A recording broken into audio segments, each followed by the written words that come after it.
The Paper Trap. October 22, 2025. A cold autumn wind is blowing outside the window, while I'm lounging under a warm blanket, sipping lukewarm tea, and mindlessly scrolling through Pinterest.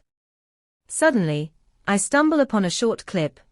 A girl creating a miniature collage from colorful scraps of paper. It caught my interest. I decided to watch more videos, and before I knew it, an hour, maybe more, had flown by. I was completely enthralled and decided to try it myself. To start, in Figma, I downloaded a bunch of backgrounds, sticker templates, and got to work. It turned out okay, and I wanted to continue, but constantly separating layers in the program proved exhausting. To pass the time and get more tactile pleasure, I decided to try the paper version. I bought a bunch of Japanese scrapbooking knickknacks, and there was no stopping me. The first photos are my not-so-successful collages. But back then, the process mattered more than the result, which is why I made about 10 pieces, and then hit a wall. On the third day, I realized I couldn't turn this pile of paper into anything beautiful.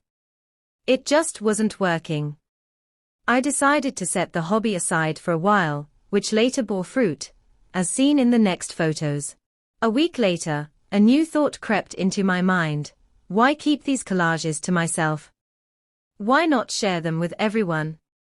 And that's what I did, expecting instant views and approval. But it turned out that building an audience requires a lot of patience and time. And patience has never been my strong suit. As a result, I quickly abandoned managing the social media accounts. Then, another idea matured in my head: to create my own scrapbooking paper. I gathered materials, went to a print shop, and realized I wasn't ready to invest either time or money here either. I was disappointed, but I didn't stop making collages. Until one day, a package with tapes arrived. I started unpacking them, sticking them on, and realized they didn't match my paper at all. At first, I was upset, and then a wave of anger washed over me. In an instant, I began tearing off the tape, peeling away stickers, ripping paper, and throwing everything into the trash. I felt disgusted looking at what I had done and realizing how much time I had wasted. By evening, all that remained of scrapbooking were 3 notebooks, which I shoved far away.